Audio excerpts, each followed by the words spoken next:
0 to 60 can define a performance car, but it's the fastest 60 to 0 that's the aim of Terox brakes. From road cars to race cars, circuits, special stages, or the autostrada, nothing reduces speed like Terox brakes. Italy gave the world the art of Da Vinci and Michelangelo. Terox has given drivers the art of stopping. For more information and to acquire your own masterpiece, visit terox.co.uk.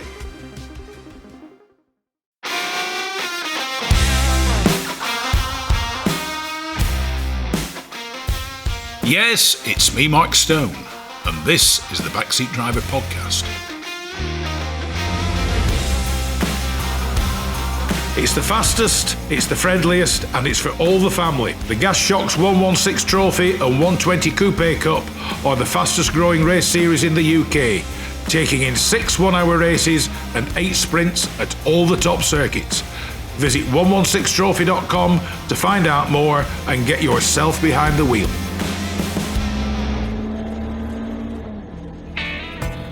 From a pot of tea to TT motorbikes. From a classic English breakfast to a full serving of classic cars. Bridge House Tea Rooms is the Northwest premier classic car meeting location for cars, bikes, tractors and owners clubs. So no matter what your automotive appetite might be, visit Bridge House Farm Tea Rooms on their Facebook page or call John and Alicia on 07980 444 221 for show details and to reserve your own table and parking space. I'd like to welcome back to the Backseat Driver Ian Harwood, rally driver. Ian, welcome back. Thank you, Mark. Now, when we finished, we were doing local rallies, for want of a better term, but you were invited to drive in what was one of the longest endurance rallies ever. There'd been the London to Sydney, and then somebody thought, why don't we do, for the World Cup, London to Mexico? So you ended up driving that, and looking at the route, there was an enormous distance driven in Europe, all down through France, Germany, Austria, Bulgaria, the then Yugoslavia, all the way around, taking in some of the great Liège-Sofia-Liège stages, the Monte Carlo. You eventually finished up in Portugal. That stage alone eliminated a lot of cars. That's even before you got to South America and the truly rough rally began. How did you become to be invited to drive the London-Mexico? Well, Mark, I was very lucky. I was partially sponsored by a firm, Withers of Winsford. Now, they're well known in the rally circles. And Carl Withers, I was there one day talking to him, and he said, what do you know about this London to Mexico rally? Wow, I said, I've been reading about this in the papers and so what an event. Because the previous year, 1968, had been the London to Sydney that you mentioned. And I was absolutely mesmerised by that event. So he said, would you be interested in doing it? Well, I did a double take to make sure he was serious. Well, I said, my God, I said, what a challenge. I said, yes, I would, but I said, yes. He said, just give it some thought, he said, and come back to me in a week's time and see what you think. Have a think about choice of car and things like that. So, quite excited about this, of course. Didn't sleep for 2 or 3 nights thinking about it. And how to break it to the wife. And my wife, bless her, she's always very, very supportive. And again, family, of course, has to come first. But yeah, she was fine. And I managed to get time off work as well. So I'm thinking about this choice of car. And I'm thinking, well, it's got to be a Ford, really, because I know how Fords are, with the business and rallying and so on. I know how Fords are generally put together and the rally cars, and most people do. So I decided I suggested that we went Ford.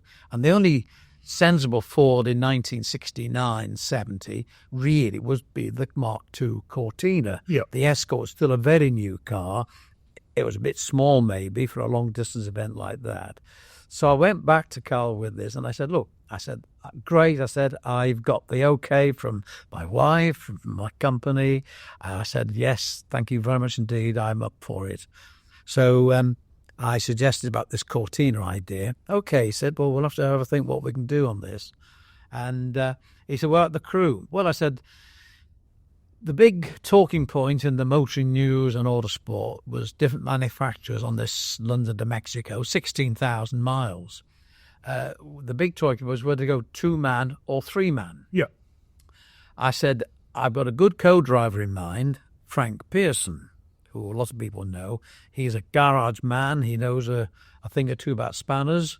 He's a very tidy, quick, neat driver. And we wanted a third crew member who would handle the paperwork, the navigation. All the passports had to be stamped with visas and things for the South American countries mainly.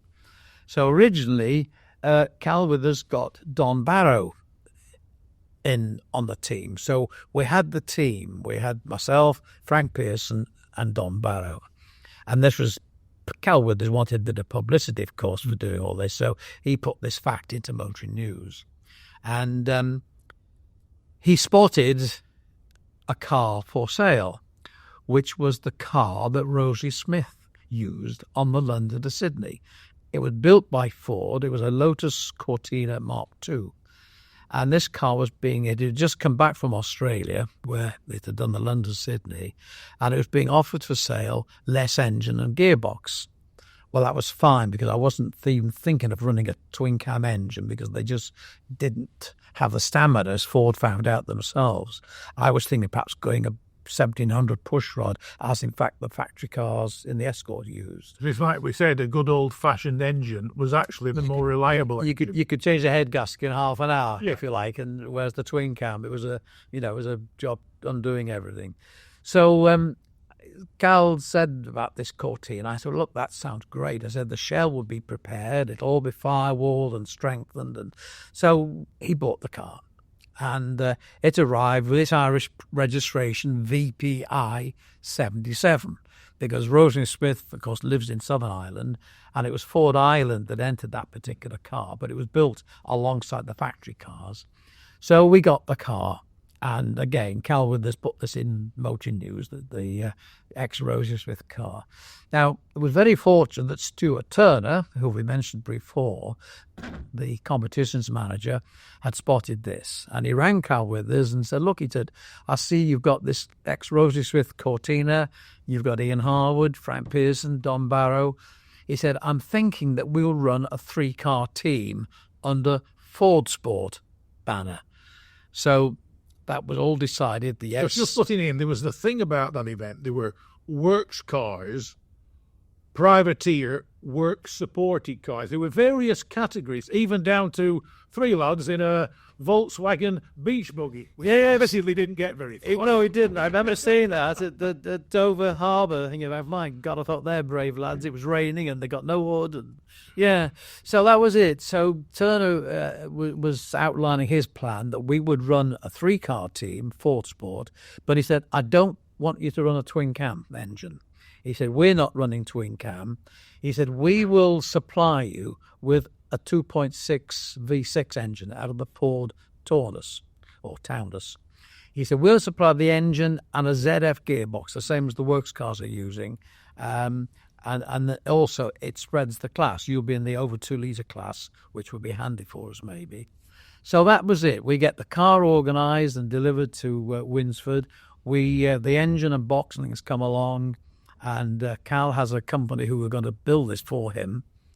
After about 2 or 3 weeks, what are we talking here? We're probably talking January, February. The rally started in April 70. So around about the January, February time, it was all coming together. And this garage that Cal Withers had chosen to build the car, when Cal went about 2 or 3 weeks after it had all been delivered, nothing had been done. The chap had some health issues and nothing had been done. So we had to think very quickly then. Well, Frank Pearson, who I'd selected as my co-driver, had this garage business in Whitchurch in Shropshire.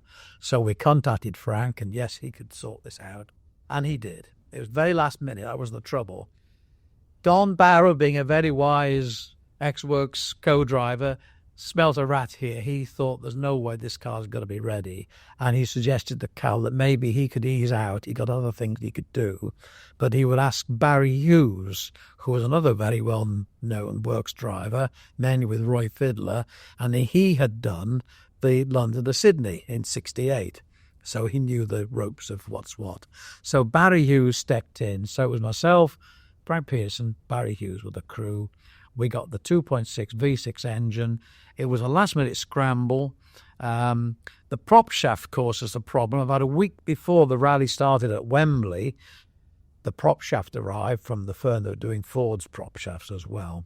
And the original instruction was this prop shaft had to be 48 inches long. 48 inches long. When it came back from the suppliers, it was too long.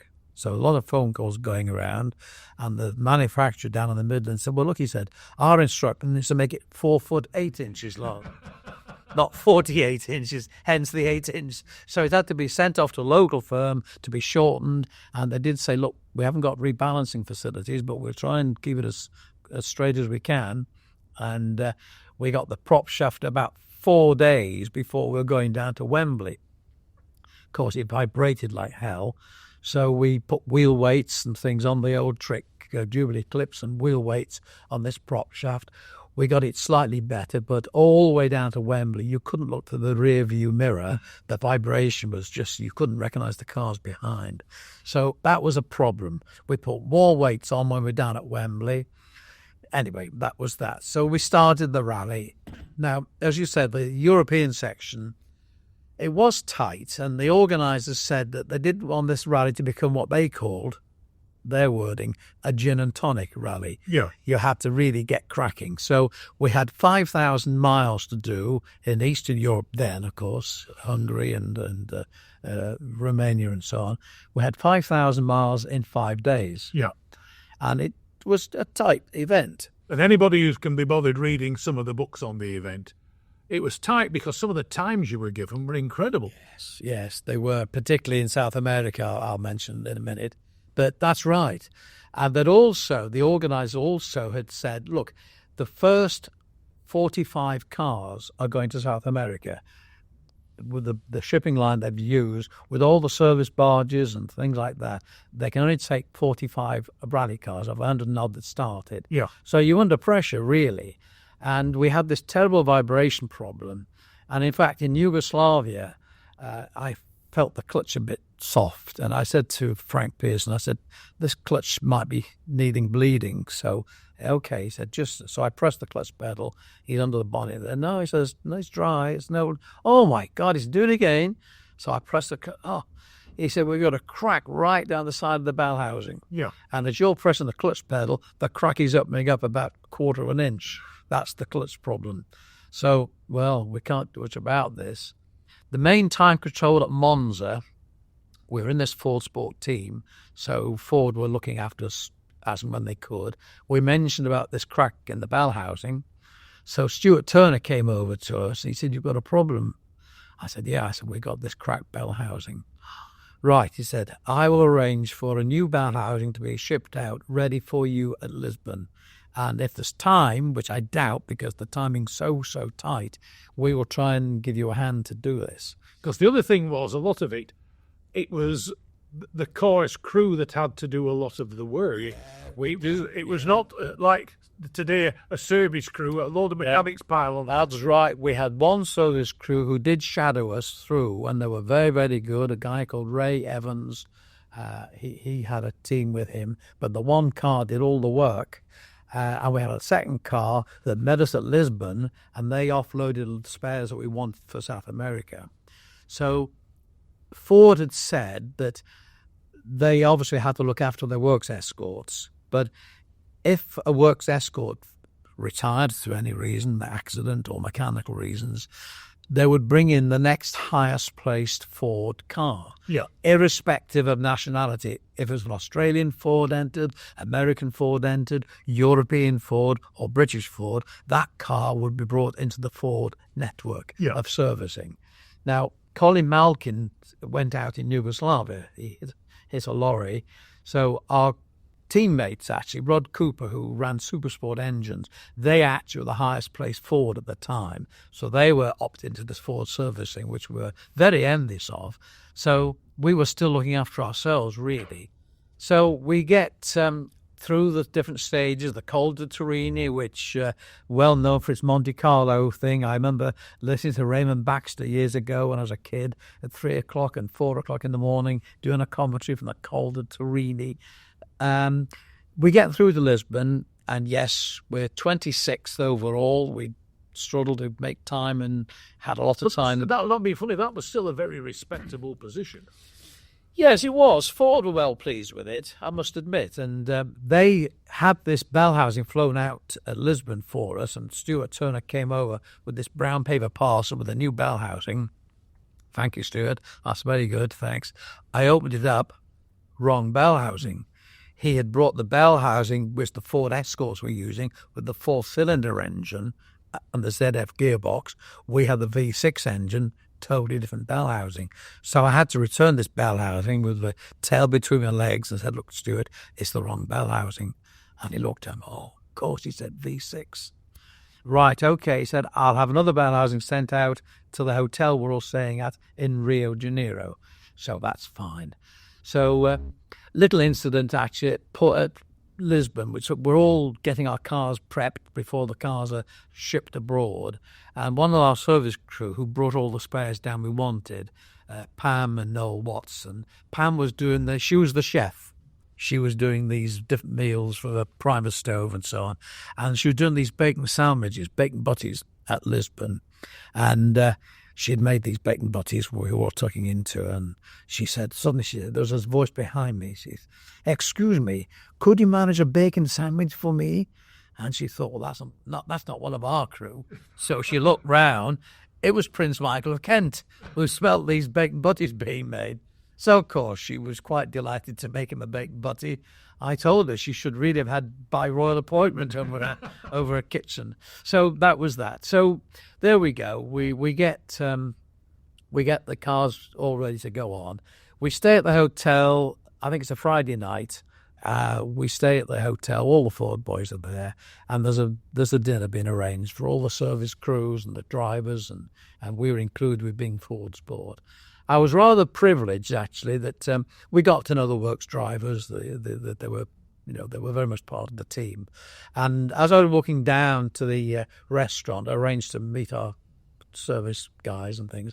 And going through the bar there, Timo Mäkinen, who was a great hero of mine. He'd be out in Works Healy sometimes, coming first, second, third. Next time out, he'd be in a Cooper S, first, second, third, on major internationals.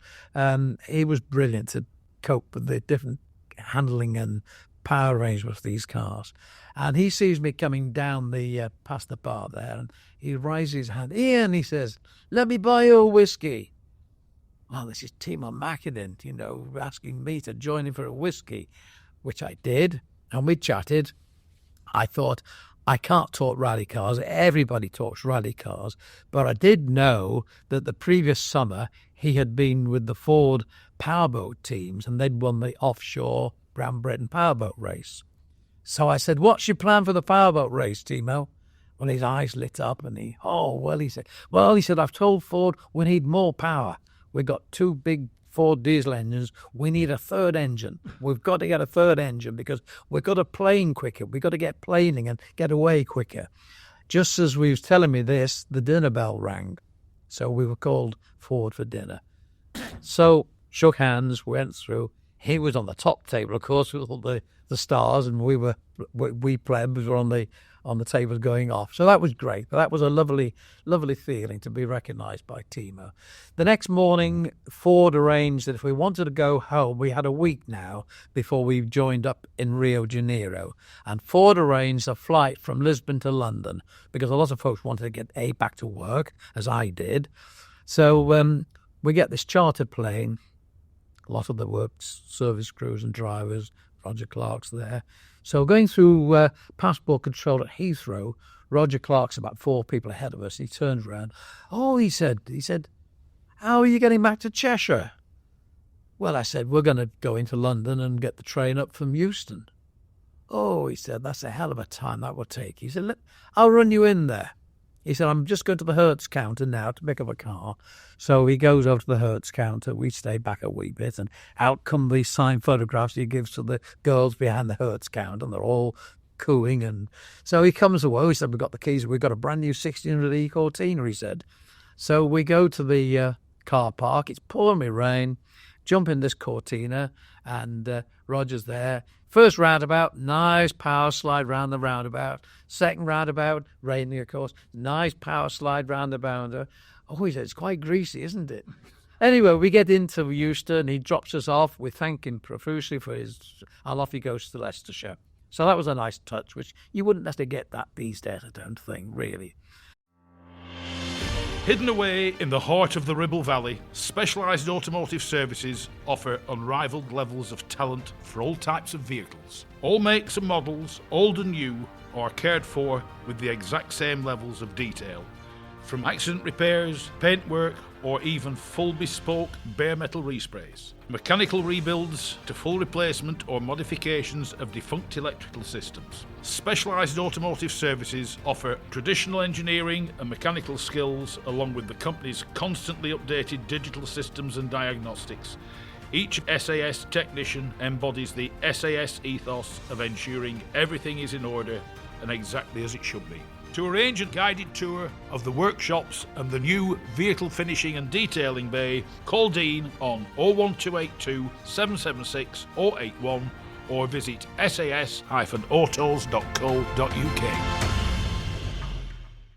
So I won't go on about my journey back to London. When I was going back to London, the train out of Chester had to stop halfway between Chester and Crewe. Apparently there's some power failure. So I ended back in Chester station 8:30 in the morning when I should have been on my way to Crewe.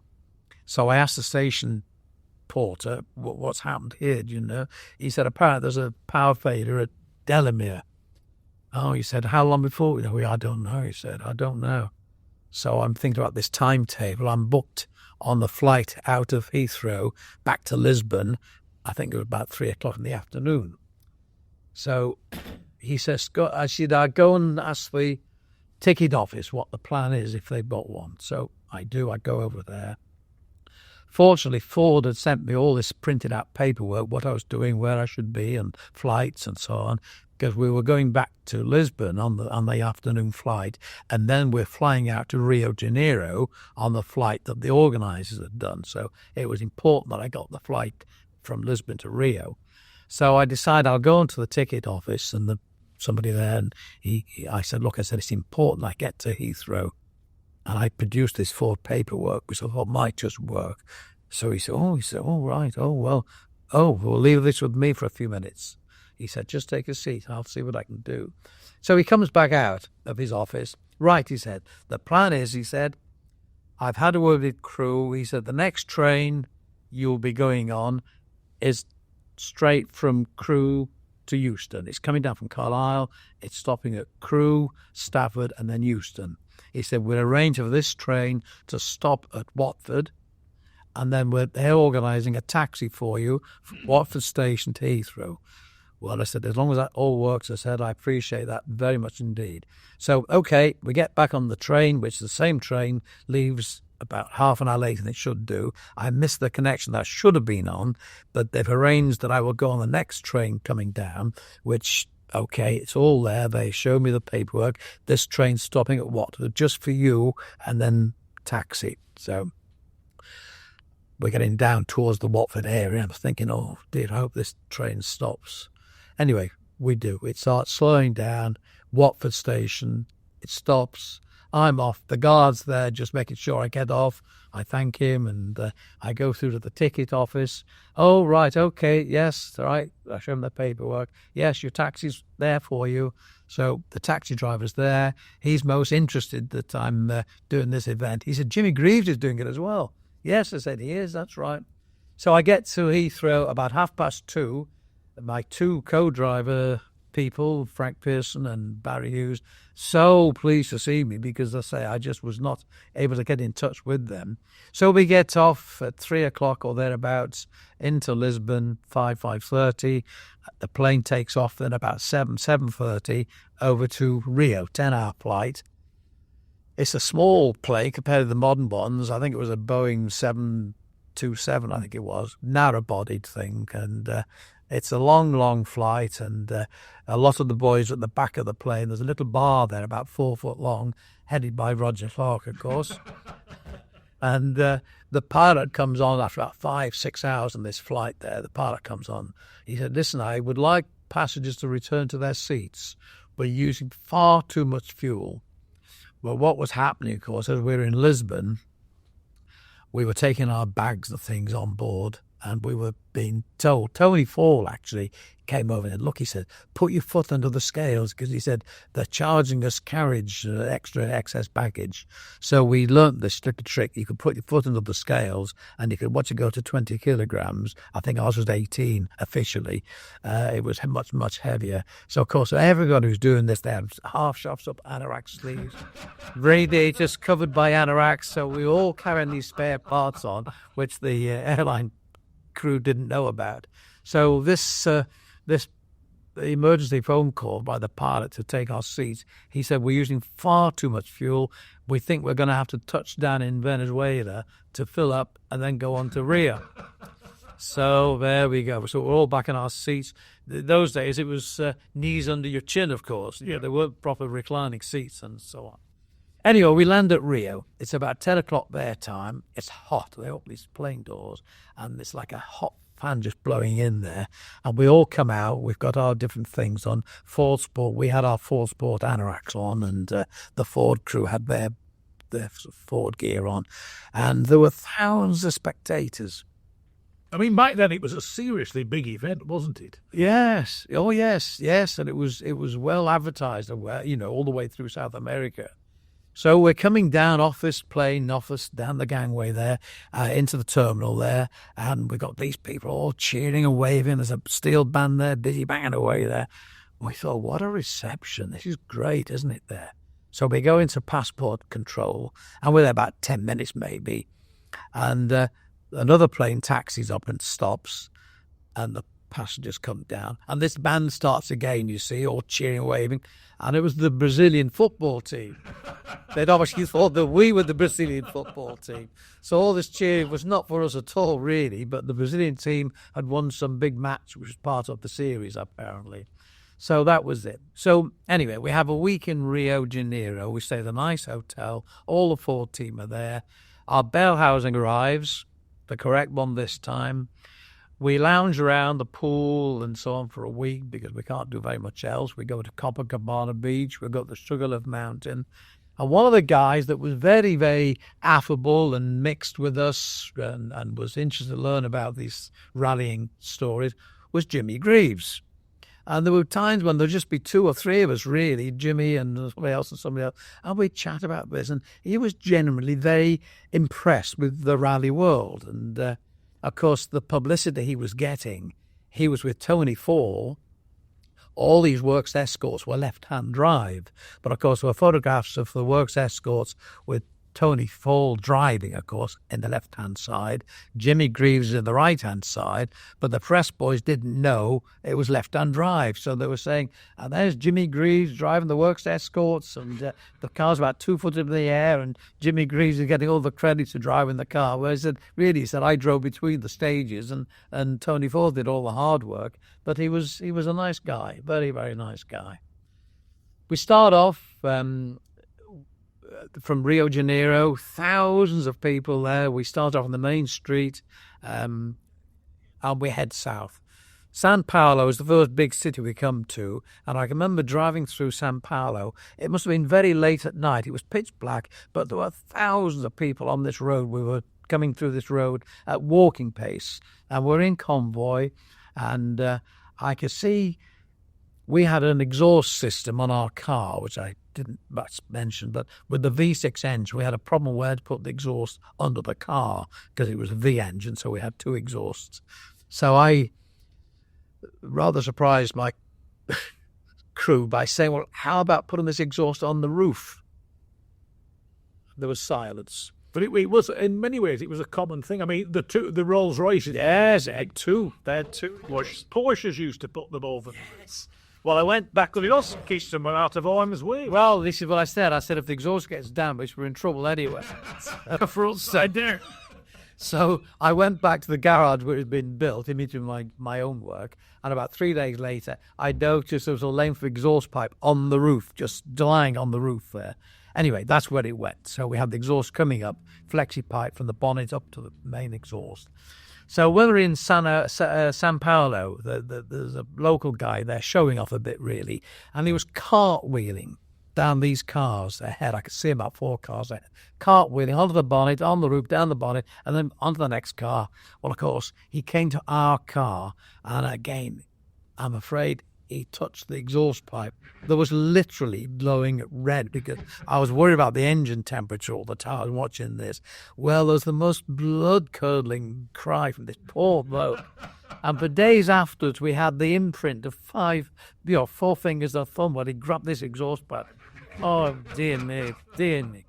Anyway, there we go. So we're going through. Roger Clark, I'm afraid, has an accident with a non-competing car, and it's out of the rally. It's to our advantage because we were the second highest placed Ford. So you'd be part of the Ford. So we were drawn into the Ford servicing, which was wonderful. And I picture it now. We go in some of these prairies there where it would be like a big illuminated centre where all the works crews were together. And we'd go in there and the Ford crew would wave us over, right, and there'd be beautiful big sort of barbecues there with those steaks and barbecues and things. So go and feed yourselves and have a draw, and we'll look after the car. So they take the car off, they change the oils, refill it with petrol, new tyres, new this, checks, nut and bolt check, new brakes, wash the car down or wash the windscreen down and present it to us 10 minutes later, and then we're off. So that was nice. That was a very, very good thing. In Chile, I'll leapfrog a wee bit now. In Chile, we had a rear brake seal pop, so we had to clamp off the rear brakes with mole grips. So we're driving there with just front brakes, and of course we're on shale surface all the time. So Frank, co-driver Frank, he'd had a stomach bug, which I knew about this beforehand. It was actually an ulcer he had, but he took tablets and they knocked him out for about 8 hours, 10 hours, and he was all right. So he's having a bad day with this stomach of his. So I'd been driving about 15 hours or more, and I realised I was hallucinating because I was seeing palm trees and elephants. Now, I knew there were palm trees probably in South America, but I didn't think elephants were ever there.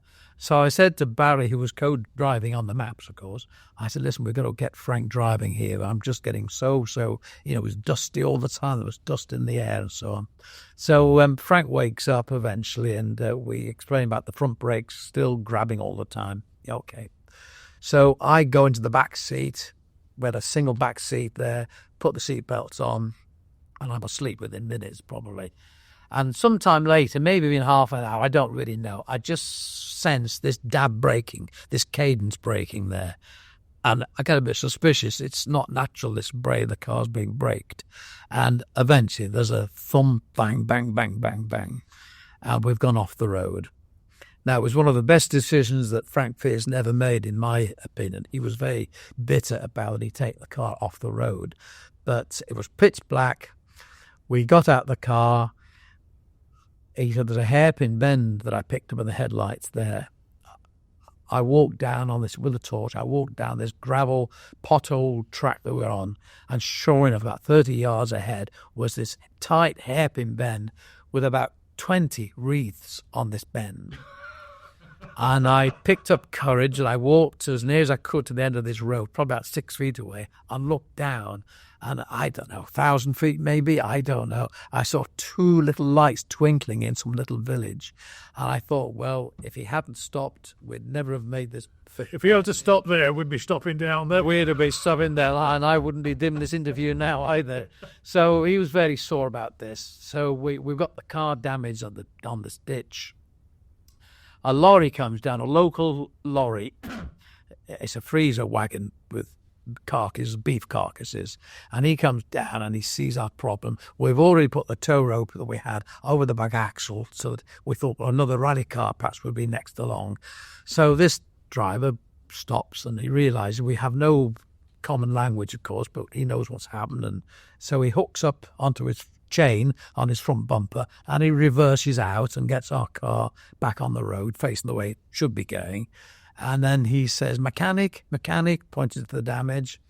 So he's got one of these tailgate lifts, these hydraulic tailgate lifts, which are quite new, I think, in 1970. So we reverses up, we put this car onto this tailgate lift it up about 12 inches, and we go past this hairpin bend that he pointed to, and he said, murd, which, death by the sounds of it. So we go to the little village, and we stop the garage. The driver obviously knows this guy, and the garage owner comes out, and it's probably about 8 o'clock in the morning now, and the kids are going to school, and they're looking at this rally car, and so the garage man says, yeah, we can, I'm presuming he says this, we can repair this. So we get the car into its forecourt, and it's all stripped down, the front end, and it takes about an hour and a half to do, and of course we're running out of time here, but eventually we get this thing back on, and the sign writing is done. The chap asks, he got some tyre paint, he said, can I write on your car? We presume he's saying that. So it's unbelievable. It's really, here we are in the centre of Chile. The garage is Garage Williams, and the little village we're in is Victoria, Chile. So we had this on both sides of the car, Garage Williams, Victoria, Chile, and that was quite remarkable, I think, really. And what we'll do is we'll stop there, and we shall return for part 3. Ian Harwood, thanks once again for having me on the Backseat Driver. Thank you. There's a lot to talk about, but thank you very much, Mark.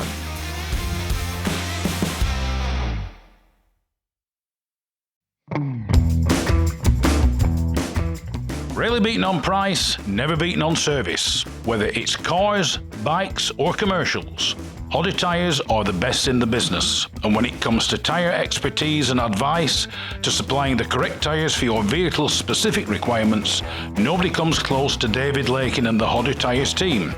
So give them a call on 01200 613 192 or visit the website at hoddertyres.co.uk.